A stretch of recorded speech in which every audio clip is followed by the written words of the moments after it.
Herkese salam. Bugün sizlerle düzelttiğim əşyaları göstərəcəm. Bu arada belə bununla oynuyorum. Bu arada dostum düzəltməmişdi. Deyək ki, yəni mənim vaxtım oldu dərsə eləməyə. Bir gündən bir, 2 gündən bir, yəni bir gün elə, bir gün eləmək, 2 gün elə, bir gün eləməliyik. Belə bu qaldı. Bir də ki bu qaldı. Bu arada buradan 2 dənə stiker yoxa çıxdı. Biri şira oldu. Biri də ki ya belə var idi. Böyle verdim tükürüm üstünde ya. Yapıştırmadım. Bakın bu bile çok yumuşak. Bakın. Böyle masal kaçmış bir şey. Böyle bir. Yani bir şey çalmışım. Şu kuşu. Şu kuşların ağzına kadar da meşhur olmaz. Bu arada bir tane dostuma hediye atmıştım. Onu verdim. Böyle bu. En yakın dostum bu. Duydu. Mesela böyle eləmişəm. Belə də belədir. Belə və belə. Belə olsaydı eləməz miyim?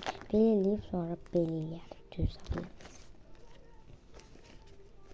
Baxın belə. Bunlardan bu arada bitti yani. Philips'lerden çare kaldı. Nasıl düzeltirim bilmiyorum. Bunlar baktım. Başka düzeltirim. Bunu seçmiştim. Tamam. Nasıl kaldı?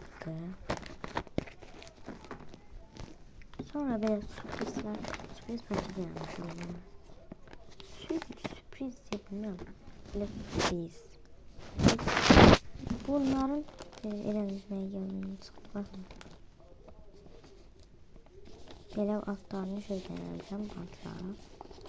Sürpriz paket. Sürpriz paket. Sürpriz paket. Sürpriz paket. Alt adet.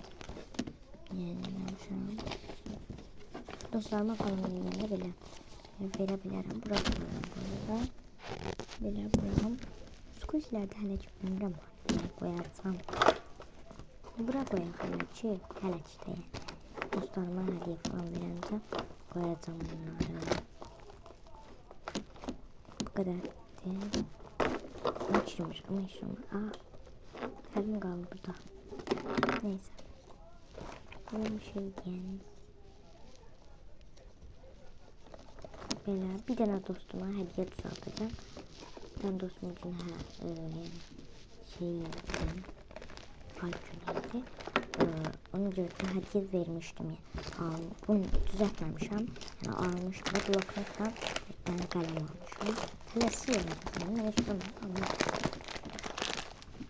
Bunu vereceğim sabah. Yani videomuz kadardı. Kanala abone olmayı, like atmayı unutmayın.